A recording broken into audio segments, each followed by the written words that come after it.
Today on Locked On Canadiens, the Habs had another abysmal third period. What can we sacrifice to the hockey gods to make that stop?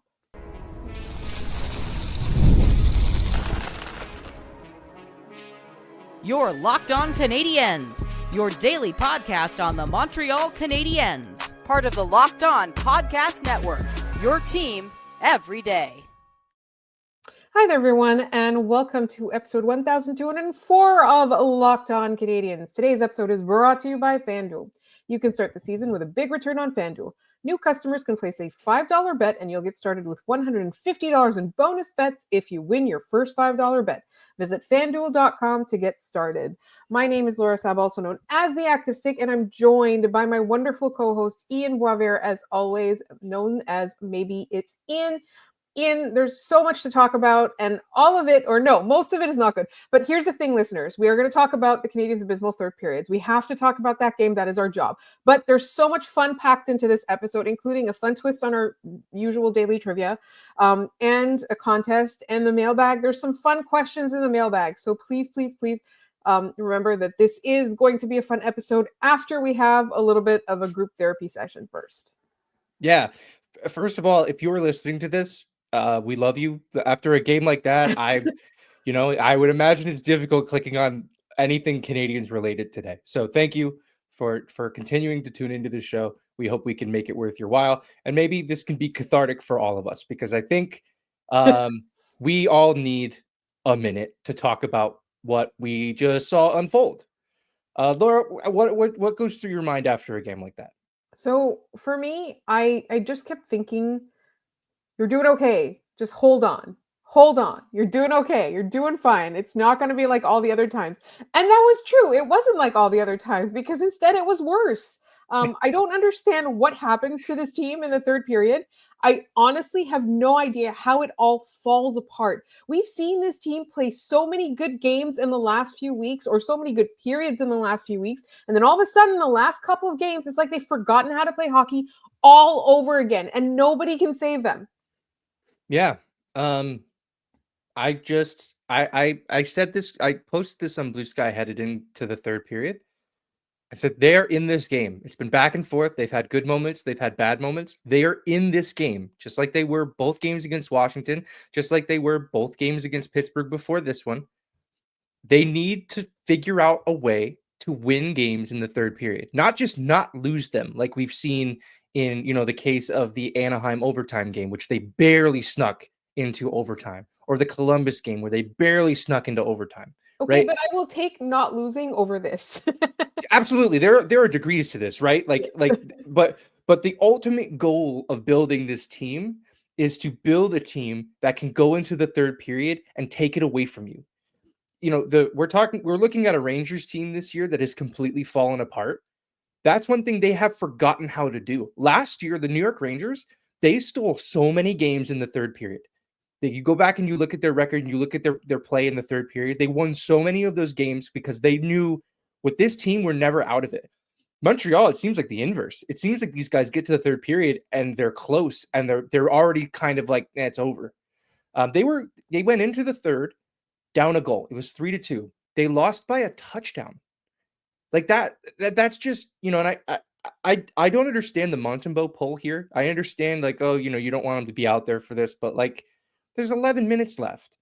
It's only going to get worse if you put Caden Primo in, who hasn't touched the ice in 2 hours, right? That wasn't a way of making this better. I'm at a loss. You brought the whole average down. Yeah. I was messaging with a friend of mine who's a Penguins fan, and we were both kind of saying, both of these teams are bad defensively. It's going to be a bad night to be a goalie. And then after the last goal, he messaged me and said, well, it was a bad night to be one goalie. And I said, that's not true. Montreal played two goalies, and it was bad for both of them. Yeah. So, it's one of those, and I'm tired of saying you just scrap it and throw it in the garbage and you move on. I don't think we can really keep doing that. Because they're not learning anything from it. No, they're not moving on. From it. They're not moving on. It's like a Groundhog Day. No, we're going to spend a good portion of our second segment most likely talking about Mike Matheson again, because it's just, he's the main character on this team. He's the main character on this podcast. There's two people on your screen right now if you're on YouTube, And Mike Matheson is more of a main character than either of us. Like, I don't know how we can continue to do this with him, but we're gonna have to. What did you make of the third period? I know TSN really keyed in on it as soon as the period started. Yuri Slafkovsky promoted to the second or first line. Alex Newhook demoted to the second. We didn't ultimately see a lot of that early on because there were so many penalties back and forth. But what did you make of that promotion and demotion? What I thought it was premature. I'll be really honest. I've liked the way that Slavkovsky's playing. We talked a little bit about Newhook, and I know that there's some people who think that he wasn't doing well on the first line and dragging it down. I also know there's other people who thought, like maybe we were wrong about this guy. He's doing well on that first line. I think it makes sense in terms of Marty was going to do that anyway, all along. That I think he feels that that's Slavkovsky's spot to earn back. It's got his name written on it. It's just, whether or not he's good enough to occupy it at any given time. I just think it was a bit premature. I also think it might be due to the fact that he's not really scoring at all and he's trying to like light a fire under his butt, or create conditions in which he can score. But I wasn't displeased with his game, No. alongside playing on that second line. Because like you pointed out, like there was a different dimension to his game, right? Like he was much more physical. Yes, he's not finishing plays, but he was much more physical. He was able to steal the puck, protect the puck, right? Like he was hard to move off the puck. So there was a lot of value in having him on that second line.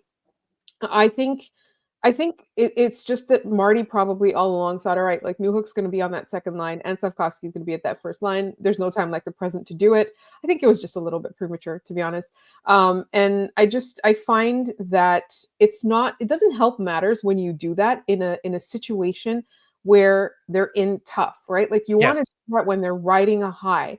You want to do that where it makes you look like a genius, but it reinforces in their minds that this is where I belong and this is where I can be the most useful, right? I don't think that this was the optimal moment to do that. Yeah, the first thing I thought of when I saw that was, and it's going to sound weird, but please stick with me on this one. It was a weird night for all of us. We were all thinking about things that probably don't make a lot of sense.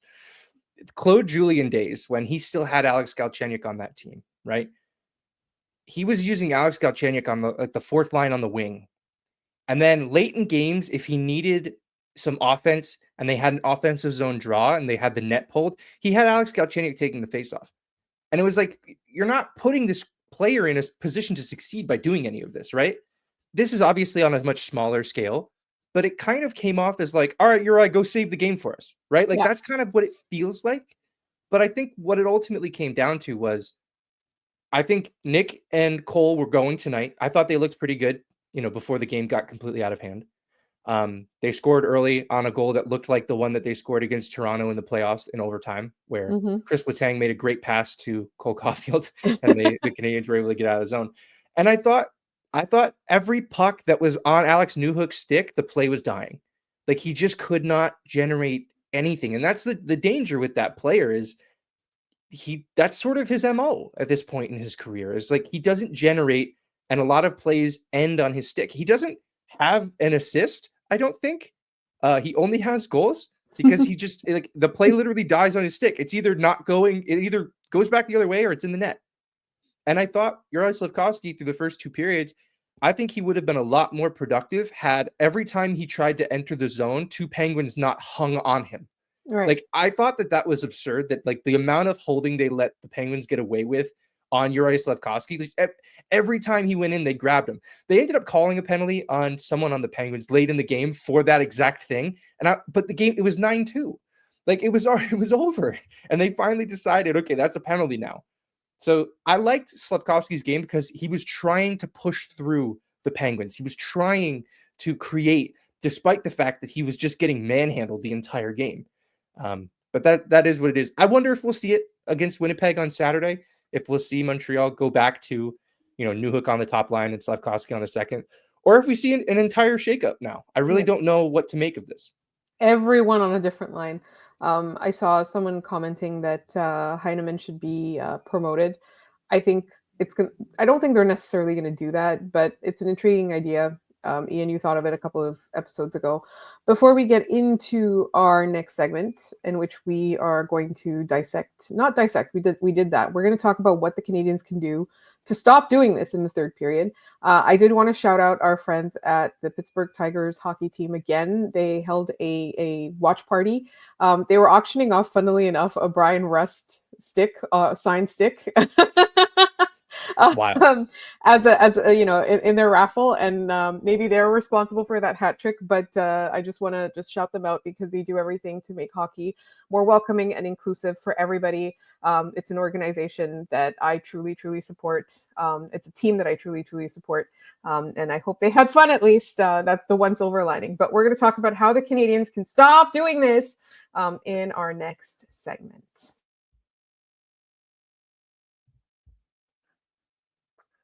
But first, this episode is brought to you by Prize Picks. Prize Picks is the best place to get real money sports action. With over 10 million members and billions of dollars in awarded winnings, Prize Picks has made daily fantasy sports accessible to all. You just pick more or less on at least 2 players for a shot to win up to 1,000 times your cash. Run your game all season long on Prize Picks, America's #1 daily sports app. Make your holidays bigger and brighter with Prize Picks, the best place to get real money action while watching your favorite sports. You can now win up to 1,000 times your money on Prize Picks. Prize Picks now offers MasterCard for quick and easy deposits into your account this sports season.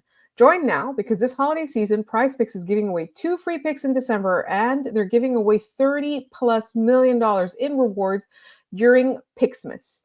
Download the app today and use code LOCKEDONNHL to get $50 instantly after you play your first $5 lineup. I'm going to say that again. Download the app today and use code LOCKEDONNHL to get $50 instantly after you play your first $5 lineup. Prize Picks. Run your game.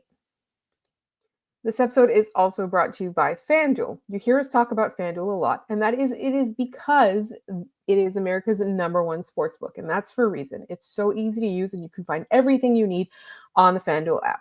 Because right now, new customers can bet $5 and get $150 in bonus bets if you win.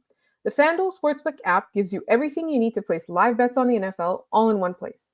So when you get a hunch in the middle of the game, you can check out the latest stats, view live play-by-play, and so much more on the same page where you place your bets. I mentioned before, it's so easy to use, and it's not just the NFL, it's the NHL, MLB, college football, whatever. You can visit FanDuel.com to join today. You'll get started with $150 in bonus bets if you win your first $5 bet. I'm going to say that again. You'll get started with $150 in bonus bets if you win your first $5 bet. That's FanDuel.com. Never waste a hunch and make every moment more with FanDuel, an official sportsbook partner of the NFL and us. All right, so let's talk about what the Canadiens can do to stop doing this, because we have seen it in so many games so far. I'm sure you have numbers on it, Ian. Probably, I'm not going to put you on the spot, but there's definitely a percentage of times, and it's got to be more than 70. Yeah, I mean, they're going into the third period. If they are trailing, they will lose. That is the MO on this team. The one game that they won while they were trailing was against Buffalo, but they didn't go into the third trailing. They went into the third tied. They were about 500 going into the third period tied, which is not bad. I mean, you're in a tie game. That's a coin flip. You should expect, at least with a team like this, a coin flip type result. The third period, though, if they're going in trailing, they just do not win. They have not won a game this year trailing going into after 40 minutes. I think what I find most disappointing is that they just it keeps happening the same way. They're in this game. They were, like I mentioned it earlier, the 2 games against Washington. In both of those games, third period was a disaster. The last time Montreal played Pittsburgh in Montreal, they were tied at 3 going into the third period. That's one of their losses, being tied after 40 minutes. They gave up 3 goals in the third period and lost that game. I mentioned him before, and he wasn't so much a factor in the third period, but he was a factor in them not being tied or in the lead getting to the third period. Mike Matheson. Man, like, I don't know what to do. The place I keep coming back to is, especially in a game where they don't have David Savard, by the way, who was he took practice yesterday, he took morning skate, and then just couldn't go. They need Mike Matheson. They need him to play well. And when he doesn't, you get this. This team is not deep enough or talented enough to outplay someone of that level of importance having that bad of a game. And you could see it early in the game that just nothing was going right for him. He was falling over. He was moving. Okay, the goal that I think everyone blames Lane Hutson for losing, I think it was Brian Rust in front of the net. Of course, it was Brian Rust. It was off a face-off, though, and Mike Matheson took the puck on the face-off, had no pressure, could have taken the puck behind the net and done something else with it. He instead, with his head down, rims the puck along the boards, it stayed on the ice the entire way, directly to a Penguin. I think it was Crosby, directly to somebody else. It's plays like that that are unforced errors. I have a hard time with those. Yes, Hudson had a tough game, defensively as well. I thought Struble was bad. There wasn't much on defense that I liked, except maybe Xhekaj. Xhekaj had a great 40 minutes. Mm-hmm. How is Arber Xhekaj the most consistent defenseman on this team? Because Marty beat it into him. At the beginning of this year, Mike Matheson. that's exactly what I'm saying. They cannot afford to do that to Mike Matheson. They can afford, at least at the beginning of the season, to scratch Arber Xhekaj for a few games so that he can sort of, collect himself, right? They can't do that with Mike Matheson. Mike Matheson is undoubtedly playing hurt right now. He had a therapy day a few days ago. He's been, taking therapy days over the last little while. He's missed a game or two over the last couple. He's playing injured, and we all know this. But the way that this team is constructed and the goals that they set out for themselves this year, it involves him playing a great deal of very important hockey. And when he is off, they're sunk. That's just the nature of how this team is built. That's not always going to be the case, but it is the case for the team that we see on the ice right now. So that's the reality we live in. It's not all Mike Matheson's fault, obviously. We cannot claim that that's true. But, man, you're starting to see why maybe the Penguins were pretty eager to move on from him. And they got the worst end of that trade in Jeff Petrie, by the way. Yeah. Montreal got a very valuable defenseman. He's still very valuable. It's just a challenge on nights where he doesn't have it because it sinks the team.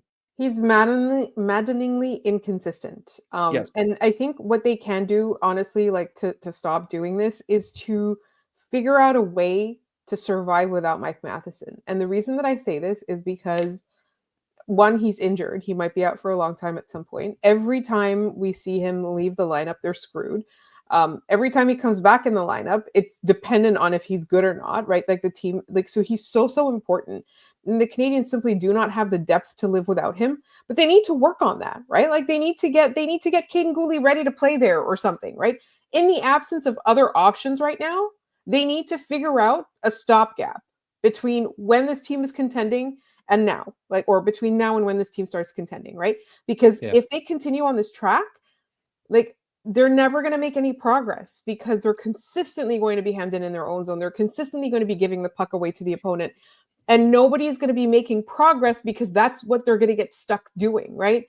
So I feel like they need to figure out a way, whatever it is, get somebody in, I don't think anyone's ready to take that place right now from Laval. But, get a body, get somebody, put together something, switch Caden Gooley over to the good side. Whatever it is, they need to figure out a solution on they don't even need to be good without Mike Matheson. They just need to survive without Mike Matheson. And if they do that, then it doesn't matter. It's not going to matter if he can't play well or if he's injured or whatever, because they're still going to be able to give themselves a chance. If not a win, a chance. And I know you said you're sick of that, but to me, I would take not losing over that third period against Washington, the other third period against Washington, this third period against the Penguins, the other one against the Penguins, the other one against the Penguins. So, you know what I mean? I'm sick of seeing this. So they have to figure out a way to do this, and like they might have to get a bit radical. And I also like don't discount like David Savard's importance to this team. Yeah, You he's the know same situation as Mike Matheson. He's way too important to be playing as bad as he is. exactly, And or they be don't injured. have a plan B, right? Yes, I think what has burned the Canadiens more than anything this year is not Mike Matheson's play or David Savard's play or David Reinbacher's injury. I think it's Logan Mailloux not being ready. yeah, I think if he was ready and he could at least hold his own defensively in the NHL, he'd be here and he'd be playing a big role on this team. yeah, And he just isn't ready yet. And that's not, I'm not saying bury the kid. I'm not saying that at all. I'm just saying like that's feeding into the situation they have right now is like they're playing one right-hand shot defenseman every night and it's yes. David Savard. And tonight it wasn't. And it was Justin Barron. And Justin Barron, I thought, was one of the more reliable defenders on this team, Which which is is a not good. problem. Yes, very, very bad.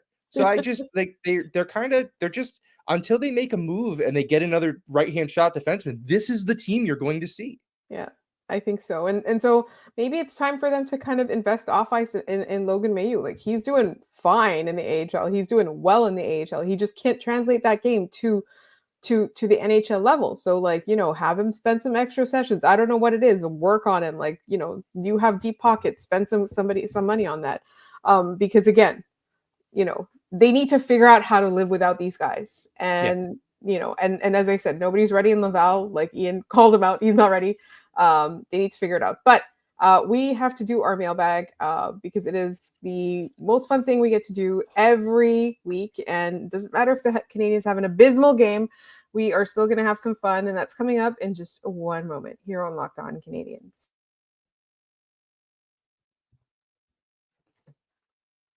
This episode is also brought to you by Indeed. We're driven by the search for better, but when it comes to hiring, the best way to search for a candidate isn't to search at all. Don't search, match with Indeed. If you need to hire, you need Indeed.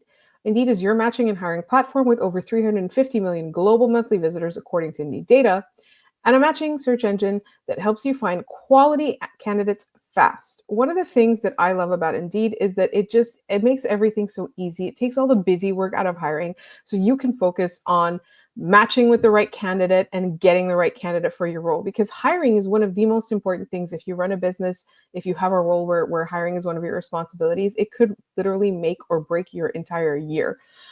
So listeners of this show will get a $75 sponsored job credit to get your jobs more visibility at Indeed.com/lockedon.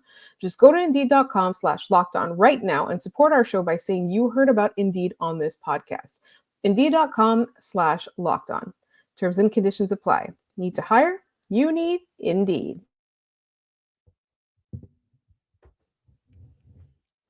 Before we get into our mailbag, a quick reminder of our contest. So it is Spotify Wrapped season.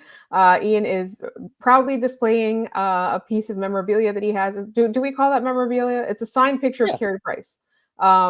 It's literally a signed picture of Carey Price, and it is 11 by 13. So it's not even like one of those little ones. It's like a big one. You can't fit Ian and Carey Price in the screen at the same time. Not possible. We shouldn't be sharing the same frame, to be honest. I'm going to put him down now. And if you want a shot at this, all you have to do to enter this contest is if you are on Spotify or any other podcast app that does, your yearly Wrapped. We got one from YouTube Music today. Shout out. So you just have to send us a screenshot showing we're in your top 5 listens. And if you don't have an app that does that, then you can leave a review for us on any podcast app of your choice and just send us a screenshot of that. It should be recent. So we started this contest last week, and we are going to be running it all the way through Christmas. And then we're going to do a draw, and we're going to get this signed picture of Carey Price to you. All right, Ian, Friday mailbag. There are a couple of really funny questions in there this week. Yeah, let's start with we'll start with one that came in just after the game from Italian Habs Mike on Blue Sky. With another poor outing by Primo, will Hughes finally put Primo on waivers? Habs need goaltending help from Montembeault. I don't know if I'd necessarily say this is a poor outing for Primo. It's an unfortunate one, right? He shouldn't have been in that game. There's no reason for him to be in that game. So, but I do think have like a 500 save percentage or something. yeah, for sure. Like whatever. But the thing for me is like they did not get him into a game this week. This was his first appearance since like the beginning of December. So like they need to find either another option or, just ride Montembeault until the wheels fall off, which is not an option. I keep seeing, we got to waive Primo. We have to waive Primo. There needs to be another option because if they were confident in waiving Primo, I think there's no question he clears now. Yeah. But if they were confident in bringing up Dobish or Connor Hughes, they would have done it by now, right? Like there'd be no justification for it. So they're not looking to do that. If they're looking for something, it's a separate option entirely. So that's goaltending corner this week. We will probably get one of these every week for the rest of time. Let's jump over to Kyle Roberts, who addresses his email to Ian, Laura, Jordan, and Nicholas. After that dumpster fire, I had a fun thought. What would be the most ridiculous assist line for Hudson's first goal? I think something like Primo to Dvorak to Hudson for the goal would be pretty random and on brand for how today went. For me, it would be really funny if it was two defensemen somehow. Like if it was like David Savard and Arbor Xhekaj to Lane Hudson for some reason. That would be really funny because why are they on the ice at the same time? Yeah, yeah, exactly. It's 3-on-3. They had to use him at center because everybody else got ejected. I don't know. Like that would be really funny. 3-on-3 overtime is probably the most likely scenario for that to happen because you could put anyone out there, right? Like there's no rules. I think Arbor Xhekaj should be in there somewhere. And Josh Anderson. Yeah, Josh Anderson. I mean, we talked him up so much last episode, and then he takes 2 penalties in the third period that like kind of derailed the game. Like it's unfortunate. It's fine. We already know the Locked On Canadiens curse continues. Also, I said Dvorak would score. He got a breakaway, and I was like on the edge of my seat. I've never been so excited for a Christian Dvorak breakaway in my life, and I was so disappointed when he didn't score. All right, let's head over to Tyron Itzar Tavern. I can't read that. I'm so sorry. Apologies. If you would like to pronounce that a different way, please let me know. First, they ask, with most pro leagues either a quarter or a third way done, will we get an episode going over all of our prospects, not in the NHL, going over their development? Yes, we will be bringing on some folks, probably sometime early in the new year to chat about prospects. As you can imagine, this is a very busy time of year for them heading into the World Juniors. They are a hot commodity right now. So we'll try to get a hold of people and see where our prospects sit. So thank you for asking that. But you also asked, you had some. Sorry, I was going to say, speaking of World Juniors, we will be covering that. We'll have a preview, et cetera, et cetera. Yeah, that'll be fun. It's always a fun tournament. And at least this time it's on the East Coast. So, we're not, it's not like they're playing them at 1 a.m. or whatever. This person also asks, you're given the opportunity to receive a free jersey from each NHL team with a name and number on the back. Jerseys can be older or current day. If you have time, what names are you getting on each 32 jerseys? I think what we decided was we'll pick a few here. Do you want to maybe we'll do further divisions in the future? Yes. Do you want to just start in the Atlantic? Yeah, let's do the Atlantic this time, and then we can go do the other divisions next week. Yeah. Montreal, I feel like, is the free space. You could probably give me any of those and I'd be fine. Yeah. In fact, I own too many of them, so I should probably stop buying them. Don't give me one. I'm trying to think. I think this, like, the Atlantic is like, I hate everyone. The Leafs jersey. Yeah. Like you do. I know mine. It's Willie Nylander. Yeah, that's a really easy one. He's like he transcends rivalries because of how cool he is. I'm totally fine with William Nylander. Yeah. Boston. Bobby Orr. Bobby Orr's a good one. Yeah. Or Patrice Bergeron. I was gonna say Steve Bijan. Okay. Pretty funny. I'm just gonna do this. Is my remembering guys skill coming out. Florida. Oh, see, this one, it's hard because I was a huge fan of Jay Bouwmeester. So I know his career didn't end the way we wanted it to, but yeah, Jay That's Bouwmeester. 2 straight episodes where we mentioned Jay Bouwmeester, and I'll mention the other guy we mentioned last episode, Olli Jokinen. That guy ruled. I would pick an Olli Jokinen jersey. Let's do Tampa. Ooh, Vinny Lecavalier. Vinny or Marty, either one. Yeah. I think that fits there. Who are we forgetting here? Ottawa. No, absolutely not. Montreal Canadiens legend Alex Hemsky. I have an Oilers Alex Hemsky jersey, so I need to complete the set. Absolutely not. Brady Tkachuk when he moves to another team. How about that? Yeah. I think the last one is Buffalo. Is that the last one we have? Oh no, we forgot Detroit. Detroit for me is Nicholas Lidstrom. Yeah, that's good. I'd probably take Datsuk. I've had my eye on one of them for a while. I like a white road Datsuk jersey. Yeah. That's like peak Red Wings to me. Buffalo. Buffalo. This one's tough because I don't think that there's like, was there a Montreal Canadian we liked that moved? Oh, Yaro Spacek. Other Air way spot. around. I'll use one that I already have. I have a white Buffa slug. You remember the era where like they had Yeah. like the buffalo look like a slug on the front? I had that. I have that with Thomas Vanek on the back. Oh, So nice. that's pretty fun. Though it was dumb. Like the Buffalo jerseys, they all had like the number on the front. It was very Yeah. stupid, very dumb era of that jersey. But that's why I bought it because it's funny. Um, I one was last worried you were question. going to say like Steve Ott or something. Yeah. One last question, Laura. We'll get a quick answer for you on this. Yes. Danny Joe 22 on Blue Sky. When we Yes. visited Montreal, we wanted to try poutine. We ate at Poulet Rouge, which my son loved. I have since been told this isn't proper poutine. Did we mess up? Do we have to right this wrong? Yes, you do. You do have to return. Actually, Poulet Rouge is great for like, I use it a lot in a pinch, like when I'm out and I'm like, I don't know what to eat, or like when I'm ordering something, Poulet Rouge is great. But Ma Poule Mouillée is a place, it was mentioned to Danny. So the place that people normally go to is La Banquise. It's 24 hours. It's got all kinds of different types of poutine. Ma Poule Mouillée is not like it's not authentic original type poutine, but it is one of the best poutines in Montreal because what Ma Poule Mouillée is a Portuguese chicken place. So the poutine comes with Portuguese chicken and chorizo on it, and it is delicious. Ooh. And it is epic, and it's very heavy.